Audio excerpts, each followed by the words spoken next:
La chute du Bitcoin qui ne s'arrête pas et qui s'enfonce. On voit rouge depuis plusieurs jours. On ne s'attendait vraiment pas à cette correction sur le Bitcoin. Mais parce qu'on avait quelques indicateurs qui nous montraient qu'on s'essoufflait. Et ce Bitcoin, donc du coup, qui entraîne vraiment toute la map avec lui. On a même le XRP qui s'est vraiment mangé une grosse claque. On est à moins 18% sur une journée. On est à moins 16 sur le DOT. Vraiment, voilà. Donc, quelques petites couleurs vertes, mais vraiment, de manière générale, on a une map qui est complètement rouge. Donc voilà, on va voir un petit peu dans cette vidéo en fait qu'est-ce qui s'est passé sur le Bitcoin. Est-ce que c'est un tweet d'Elon Musk qui a tout fait cracher? Est-ce que c'est les serveurs qui ont sauté, les serveurs de mineurs, de minage qui ont sauté en Chine ou pas? Et on va voir en fait les différents scénarios que l'on a. On va passer en daily, on va passer en weekly, voir ça de manière un peu plus macro. Ici sur la chaîne, on fait vraiment de l'investissement long terme, donc il faut vraiment s'intéresser de manière macro et ne pas forcément céder à la panique quand on voit ce genre de choses. Donc on va voir ça ensemble et on ira voir aussi quelques cryptos comme le XRP, comme le ION, etc. Puisqu'on a donné quelques signaux sur la chaîne, on a donné quelques indications sur la chaîne. J'espère que ça vous a un petit peu servi, donné pas mal mon avis. Et donc voilà, on ira voir quelques cryptos comme ça pour voir un petit peu comment se comporter entre guillemets les portefeuilles. Et à la fin de la vidéo, quelques métriques très intéressantes qui justement peuvent donner vraiment une indication sur la suite au niveau de la suite du cours du Bitcoin mais des crypto-monnaies de manière générale. Alors bonjour et bienvenue sur la chaîne Crypto Eldorado, pour les nouveaux vraiment qui rejoignent la chaîne. Vous apprenez ici donc du coup à dénicher les opportunités d'investissement dans le monde des crypto-monnaies et à sécuriser vos positions. Donc pour générer un maximum de profit sans stresser et sans passer ses journées derrière les écrans. Si vous êtes donc nouveau sur cette chaîne, n'hésitez pas à vous abonner et à cliquer sur la petite cloche, comme ça vous recevrez les différentes notifications puisque je publie du contenu assez régulièrement. J'essaie vraiment de faire du contenu assez régulièrement.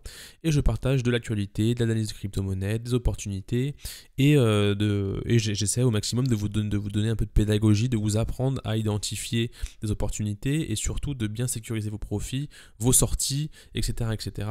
Et de, par exemple, dans ce genre de cas-là, ne pas non plus céder à la panique et vraiment avoir un comportement intelligent sur l'investissement. On démarre tout de suite sur l'analyse du Bitcoin, ça va être très rapide. Cette vidéo va pas durer très longtemps, on va vraiment aller à l'essentiel. Le but c'est de faire un update parce que j'ai pas trop eu le temps de faire une vidéo ce week-end. Donc voilà, on est le 20 et je fais une vidéo pour vous montrer tout ça.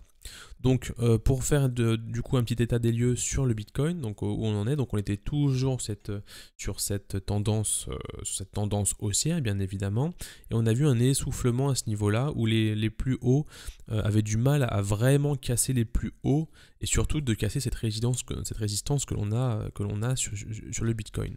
Donc en fait on va pas avoir sur le Bitcoin une hausse exponentielle, explosive vers le haut. On voit que le Bitcoin est en train plutôt de prendre son temps. Donc je vais juste retirer ce chiffre-là. Le Bitcoin est en train de plus de prendre son temps, donc on va certainement avoir droit à une correction. Donc là vraiment c'est une correction. Une correction pourquoi? Parce qu'en fait on est venu un petit peu sécher tous les gens qui sont rentrés à ce niveau-là. Donc tous les nouveaux entrants, je vais en parler juste après des nouveaux entrants parce que je pense que les nouveaux qui ont acheté les crypto-monnaies récemment ont vraiment pris cher sur cette correction et ça peut vraiment faire mal. Pour ceux qui sont dedans depuis un petit moment, on a encore vraiment une grosse marge de manœuvre jusqu'à se dire bon on vend, c'est un peu la panique, ça se retourne, etc. Donc vraiment ceux qui ont pris cher entre guillemets, ceux qui ont vraiment vu leur portefeuille passer au rouge ou même voir le négatif, sont tous les gens qui sont rentrés là. On va le voir à la fin de la vidéo sur des métriques que j'ai sur des liquidations, on va en parler juste après. Donc qu'est-ce qui s'est passé? On a bien vu que le cours était une dynamique haussière, quand ça s'essoufflait et qu'on a eu une chute derrière. En fait, ce qui est intéressant de voir, c'est que généralement, plus on a de gens qui rentrent en position, et surtout les nouveaux entrants, parce qu'on avait beaucoup d'euphorie ces derniers temps sur les cours, il y a beaucoup de nouveaux, et en fait beaucoup prennent position. Et pour les anciens qui connaissent un peu ce monde-là, et les intradais, ceux qui font de l'intraday en fait misent énormément avec beaucoup de leviers dans ces niveaux-là. Vous savez, juste en dessous une si forte, regardez si je recule, c'était vraiment, on est vraiment à un niveau où justement qui est du coup plus bas, qui est plus bas ici, où vraiment on s'attend à une cassure vers le haut et une explosion vers les 60-70 000 $. je suis en euros, mais on va parler d'euros, c'est pas très grave, en euros.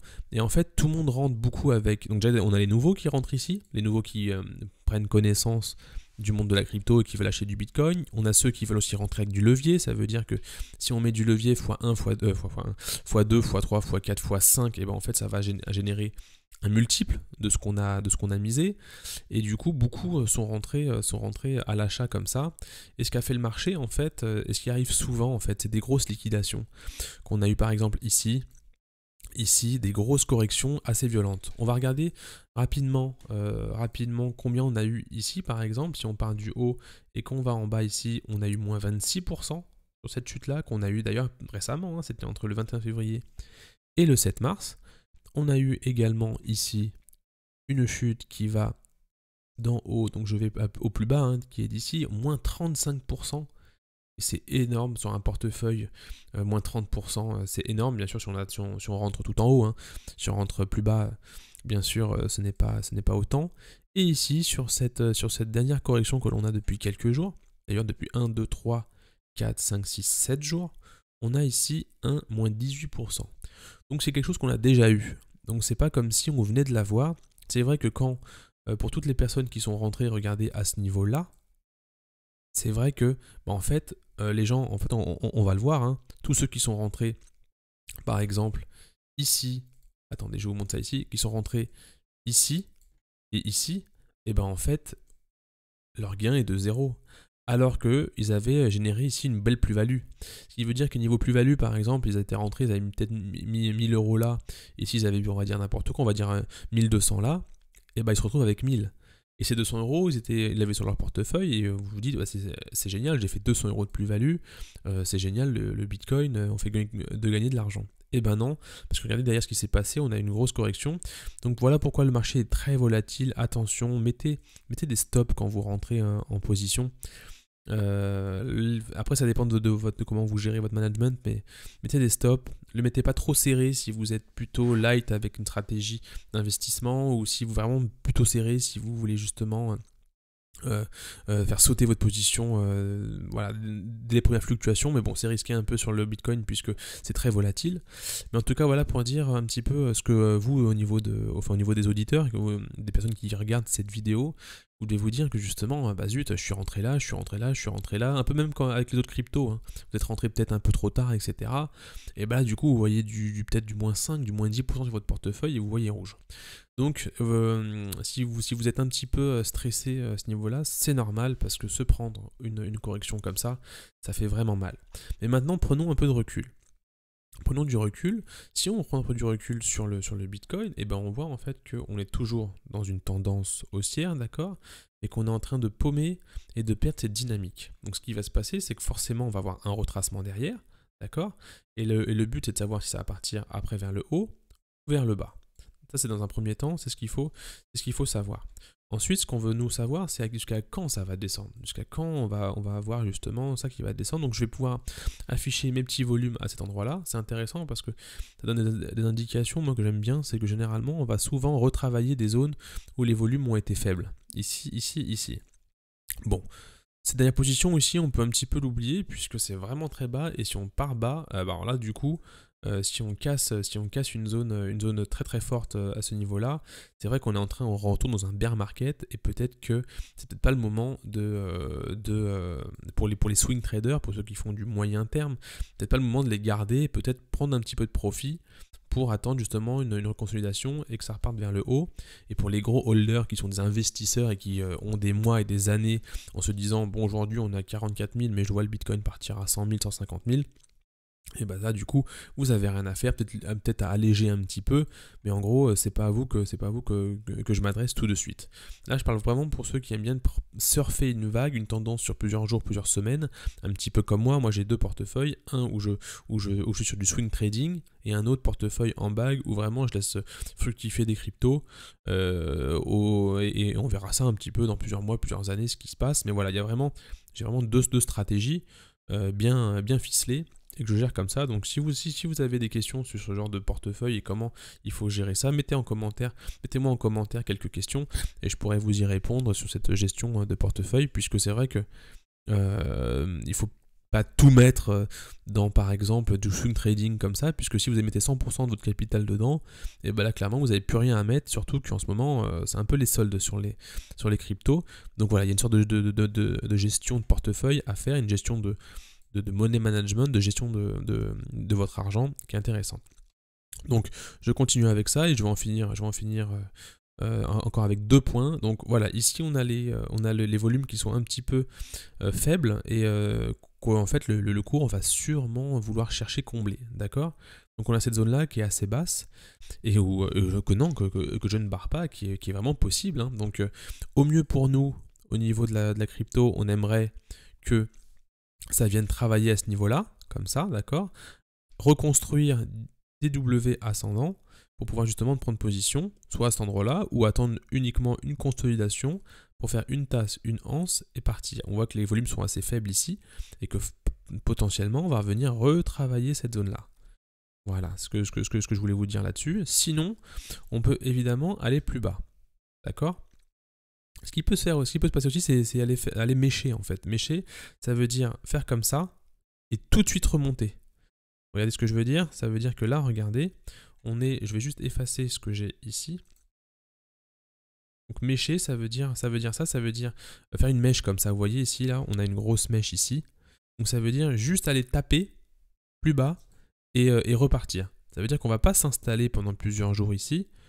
On va juste aller mécher, ça veut dire on va faire ça, hop, tac, et on va remonter pour aller travailler d'autres zones. Donc ça, c'est quelque chose qui est vraiment possible, hein. Donc voilà les 2 scénarios que j'ai. Donc j'ai la première, zone à aller combler ici. La deuxième zone ici à aller combler. Le troisième scénario, c'est bien sûr pas un bear market, mais un retournement de tendance, hein. Ça veut dire que si on fait ça, qu'on vient chercher ici, et que par x, y raison, on décide d'aller chercher dans la zone de rechargement des liquidités, c'est la zone verte, la zone de rechargement. D'accord? Et ben là, on est vraiment sur quelque chose de beaucoup plus long et c'est sûr que les 100 000, on ira les voir peut-être à la fin de l'année et encore. Voilà pour les scénarios qu'on a. En tout cas, aujourd'hui, moi, si vous voulez justement des réponses, j'imagine que si vous regardez des vidéos, c'est parce que vous cherchez des réponses. C'est que le scénario, c'est que on n'a pas, je vais juste retirer mes bandes de Bollinger, j'en ai 2. Le scénario, c'est que là, en fait, on a fait une grosse phase de consolidation, qu'elle n'est peut-être pas terminée. Il faut s'attendre. Là, on est à moins 18. Elle n'est peut-être pas terminée. Peut-être qu'on va aller ici titiller cette zone-là, qui est une résistance assez forte, d'accord? On va peut-être venir mécher très fort ici. Donc peut-être un gros mouvement de panique ici pour liquider un petit peu les gens qui sont un petit peu rentrés ici et ici, d'accord? Et peut-être repartir. Donc ça c'est vraiment le scénario qui est le plus probable, mais se dire que c'est tout de suite qu'on va repartir vers le haut, je ne suis pas sûr, même si c'est bien sûr possible. Mais en tout cas, nous, ce qu'on veut ici sur la chaîne, c'est vraiment en fait maîtriser, sécuriser ce qui se passe, ne pas céder à la panique. Donc voilà, ici on est vraiment sur quelque chose. Ici par exemple, si on compte, on a eu 1, 2, 3, 4, 5, 6, 7 jours. 7 jours de baisse. On est remonté, on a eu 1, 2, 3, 1, 2, on est remonté 2 fois, 1, 2, 3, 4, 5, 6, 7, 8 jours. 8 jours de baisse. Donc ici 7, ici 8. Ici on a une petite consolidation, on va dire. Et tout ça, en fait, on a resséché derrière, on a reliquidé. Donc, pour faire un petit ordre d'idée, hein, la liquidation a été complètement folle pendant ce week-end. Je crois qu'on n'a jamais vu ça depuis le début sur le Bitcoin. Donc c'est normal que ça a vraiment fait mal très fort d'un coup. Et que tout a suivi derrière, même la map des crypto-monnaies, qui est vraiment rouge vif pour le coup. On espère vraiment que ça va repartir. Et ici, on a 1, 2, 3, 4, 5, 6, 7 jours. 7 jours de baisse, d'accord? Donc là, en fait, ce qu'il faut se dire, c'est que de manière psychologique, les baisses prennent un certain temps. On peut se dire aussi qu'on est arrivé vers la fin, entre guillemets, de cette baisse. On va sûrement aller titiller un petit peu justement cette zone-là de volume, en espérant ici faire une cassure et aller commencer à rechercher d'autres volumes à ce niveau-là, d'avoir un train bien vide pour enfin repartir. Voilà ce que je peux vous dire. Donc mettez-moi en commentaire si vous aviez eu un petit peu cette même analyse, parce que du coup, bien sûr, on apprend à analyser, hein, sur la chaîne. Et le but, c'est de savoir si vous avez compris un petit peu ce que je vous explique dans les vidéos. Si vous ne suivez pas les vidéos où je vous explique tout ça, n'hésitez pas à suivre justement la série des épisodes, puisque c'est très important de voir un petit peu comment se comporte le Bitcoin, les différents cours, et comment justement on fait pour prendre position ou sortir de position. Et je finis cette vidéo par un élément un peu important. Donc en fait, ici, on est sur les volumes et sur la liquidation. Moi, ce que je voulais vous montrer surtout, c'est cette partie-là, la partie liquidation que l'on a ici. Donc si je passe ici en jour, on n'a jamais eu, regardez, ici une liquidation aussi importante. Ici, on est sur les longues liquidations. Et tous les gens qui sont rentrés ici, je vais mettre, excusez-moi, je vais mettre en comment on appelle ça, en blanc, pardon. Je vais mettre en blanc, mais j'arrive pas, ça veut pas rester. Bon, c'est pas très grave. Ouais, on va rester ici. Je vais juste le mettre ici. Tac. Voilà, en blanc. Merci beaucoup. Ici, ici. Donc tous ces gens en fait ont vraiment été liquidés. Un pic de liquidation, je crois, qui a été estimé à 10 milliards en tout sur la crypto. En fait, c'est un peu ce qu'on voit dans les news sur internet, mais on doit être à 9 et quelques, je crois. 9,5 ou 9,6, je sais plus. Mais en tout cas, une liquidation vraiment énorme, vraiment pour sortir tous ces gens qui s'étaient positionnés sous justement une zone de résistance et en se disant que allez, ça y est, ça allait partir à la hausse vers les 100 000.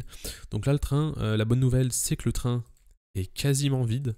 Là, le passager qui est dans le train, je pense qu'il est en train de siroter son cocktail en se disant qu'il va partir très haut. Les gens n'arrivent pas trop à reprendre la tendance, ça pousse très difficilement. Attendez, je vais juste mettre le MACD pour voir la dynamique. Si je passe en weekly, voilà, et en plus en weekly on le voit en fait. En weekly on le voit très bien. C'est que, je vais retirer mes volumes. En weekly on le voit très bien, c'est que ça fait depuis octobre qu'on a cette hausse comme ça, et on voit que depuis mars, la dynamique baisse.